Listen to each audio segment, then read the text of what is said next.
வணக்கம் நண்பர்களே. உங்களிடம் பேசுவது விமலா. இன்னைக்கு நாம கேட்க போற கதை நினைத்ததை முடிக்காதவர். இதுவரைக்கும் இந்த சேனலை நீங்க சப்ஸ்கிரைப் பண்ணல அப்படின்னா மறக்காம சப்ஸ்கிரைப் பண்ணுங்க. பக்கத்துல இருக்கிற பெல் ஐகானையும் கிளிக் பண்ணுங்க. வாங்க கதைக்குள்ள போகலாம். கொம்பங்குளம் சிங்காரவேலு எங்கோ போய்விட்டான். அந்த ஊரில் பரபரப்பான பேச்சாயிற்று அது. சிங்காரவேலு போயிட்டானமே, எங்க போயிருப்பான்?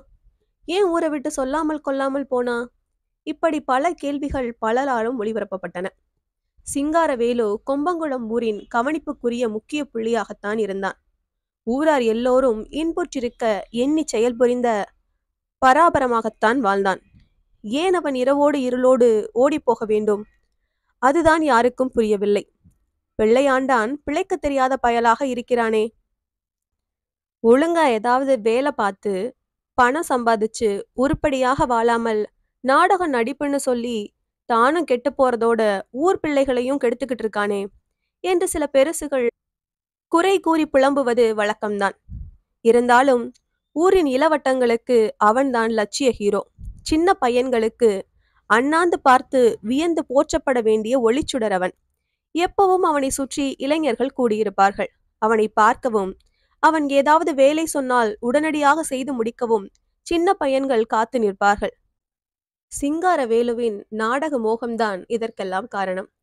சிவராத்திரி, தமிழ் புத்தாண்டு பிறப்பு, கோயில் திருவிழா சமயம் முதலிய விசேஷ நாட்களில் கோயிலை ஒட்டியிருந்த பொட்டல்வெளி ஊரின் திறந்தவெளி அரங்கமாக மாறி திகழும்.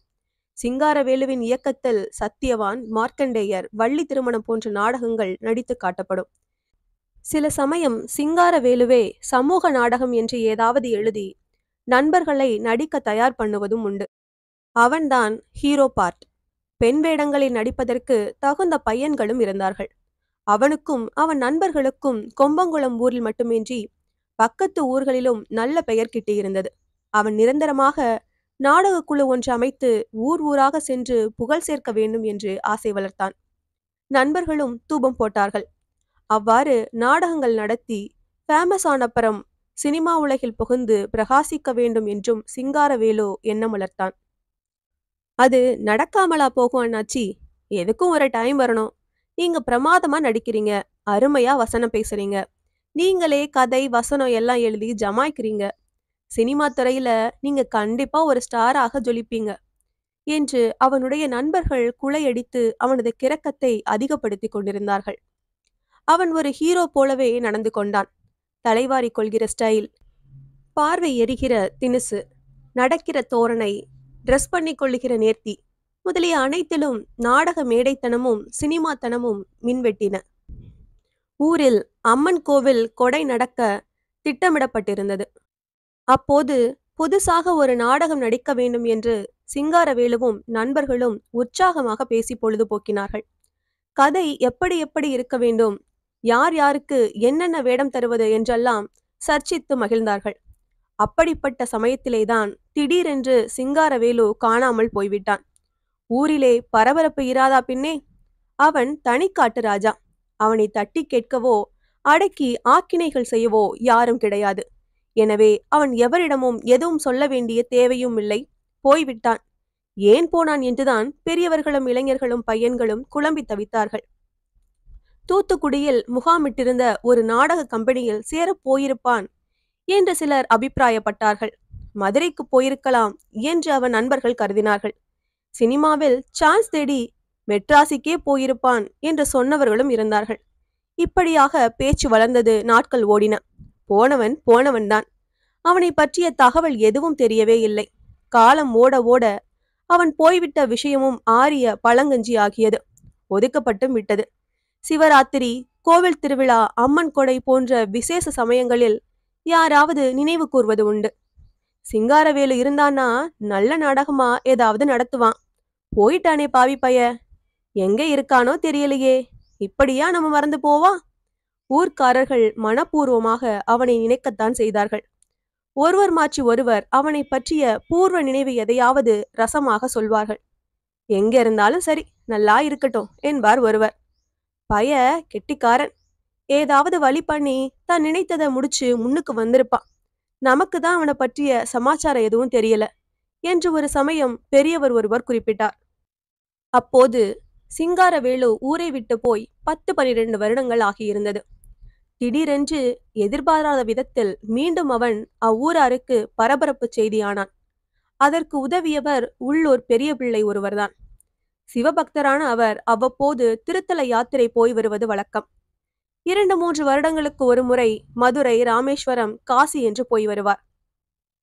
இம்முறை பாடல் பெற்ற புண்ணிய ஸ்தலங்கள் அனைத்தையும் தரிசித்து விடுவது என்று அவர் காவிரி கரையோர ஊர்களுக்கெல்லாம் போனார். திரும்பி வந்தவர் திருத்தல பெருமைகளை அளப்பதற்கு முன்னதாகவே அவசர அவசரமாக, ஐயா, நம்ம சிங்காரவேலுவை நான் பார்த்தேனே என்று ஒளிபரப்பினார். ஆ, அப்படியா? எங்க பாத்தீங்க? என்ன செய்துட்டு இருக்கான் அவன்? இப்ப எப்படி இருக்கான்? நாடகமெல்லாம் போடுறானாமா? ஊராரின் அறியும் அவா பல பல கேள்விகளாக வெடித்தது. எல்லாத்தையும் விவரமா சொல்றேன், கேளுங்க என்று லெக்சர் அடித்தார் அவர். பல ஊர்களுக்கும் போய்விட்டு அந்த ஊருக்கும் வந்தார். ஊர் பேரு சட்டுன்னு நினைவுக்கு வரல. பெரிய டவுன் இல்ல, சுமாரான ஊரு தான். ஆனா கோவில் பெருசு. நான் கோயிலுக்கு போய் சாமி தரிசனம் பண்ணி போட்டு வெளியே வந்தேன். ரத வீதியில எடுப்பா ஒரு ஹோட்டல் இருந்தது. சரி, இங்கேயே சாப்பாட்டை முடிச்சுக்கலாமேன்னு நுழைஞ்சேன். கல்லாவில இருந்தவரு என்னையே முறைக்க மாதிரி பார்த்துட்டு இருந்தாரு. சட்டுன்னு எழுந்திருச்சு நின்னு கும்பிட்டபடி, என்ன சார்வால், ஏது இந்த பக்கம்னு விசாரிச்சாரு. சிரிச்ச முகமும் சிவகலையுமா இருந்த அவரை இதுக்கு முன்னே பார்த்ததா எனக்கு ஞாபகம் இல்ல. திகச்சு நின்னேன். என்ன சார்வால், என்ன தெரியலையா? கொம்பங்குளம் சிங்காரவேலி இல்லையா என்கவும் எனக்கு ஒரே ஆச்சரியமாயிட்டது. அட பாவி, நீயா? இங்கேயா இருக்கேன்னு கத்தி போட்டேன். ஏண்டே, சொல்லாம புறையாம ஊரை விட்டு ஓடி வந்துட்டே? அப்புறம் தகவல் கூட தெரிவிக்கலையே? நாங்கெல்லாம் உனக்கு என்ன துரோகம் செய்தோன்னு கேட்டேன். மாமா, முதல்ல சாப்பிடுங்க, நம்ம கதைய சாவகாசமா பேசிக்கலாம்னா தடபுடலா உபசரிச்சான். ஸ்பெஷல் ரவா தோசை, பொங்கல் வடைன்னு ஏகமா கவனிப்பு. பணம் வாங்க மாட்டேன்ட்டான். நீங்க இன்னைக்கு நம்ம விருந்தாளி. 2, 3 நாள் வேணும்னாலும் நம்ம வீட்லயே தங்கலாம்னா. சொந்த ஓட்டலு, சொந்த வீடு, நல்ல மனைவி, குழந்தைன்னு வசதியா இருக்கான். அது சரி, அவன் ஏன் ஊரை விட்டு போனானா என்று குறிச்சால் ஓட்டியது ஒரு அவசரம். அதைத்தான் சொல்ல வரேன். பக்கத்து டவுனுல அவனுக்கு தெரிஞ்ச ஒருவர் மதராஸ்ல இருந்து வந்திருந்தாராம். அவரை பார்த்து பேச இவன் போனானா. அப்படியே அவர் கூடவே பட்டணத்துக்கு போயிட்டானா. சினிமாவில நடிக்க வாய்ப்பு தேடலான்னு நினைச்சானா. அவன் நினைத்தது நடக்கல. கொம்பங்குளம் திரும்பவும் மனசில்ல. ஊர் சுற்றியா தெரிஞ்சிருக்கான். நம்ம ஊருக்கு கொட சமயத்துல எப்பவோ வந்த ஒருவர் அவனை மதுரையிலே கண்டுகிட்டார். அவரோட ஊருக்கு அழைச்சுக்கிட்டு போயிருக்கார். அவரோட கிளப்பு கடையிலேயே அவனுக்கு வேலையும் கொடுத்திருக்கார். கேஷியர் வேலை. அங்கேயே இருந்து அந்த ஓட்டலுக்கு முதலாளி ஆயிட்டான். அது எப்படின்னா, அவர் வீட்டோட அவ மக ஒருத்தி விதவ பொண்ணா இருந்திருக்கா. அவளை நம்ம சிங்காரம் மறுமணம் செய்துக்கிட்டான். அவன் நினைச்சபடி சினிமா ஹீரோ ஆகலினாலும் சமூக சீர்திருத்த ஹீரோ ஆகிவிட்டான். கலப்பு திருமணம், விதவை மறுமணம் என்று இரண்டையும் ஒரே சமயத்துல செய்திருக்கான் இல்ல. பெரியவர் பேசி நிறுத்தினார்.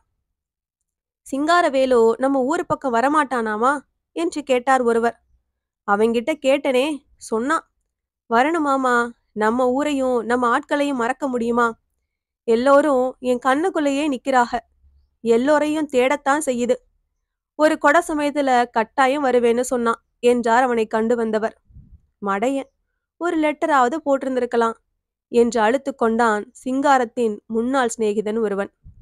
இந்த கதை உங்களுக்கு பிடிச்சிருந்துன்னா லைக் பண்ணுங்க, ஷேர் பண்ணுங்க, சேனலை மறக்காம சப்ஸ்கிரைப் பண்ணுங்க. அடுத்த கதையில சந்திக்கலாம்.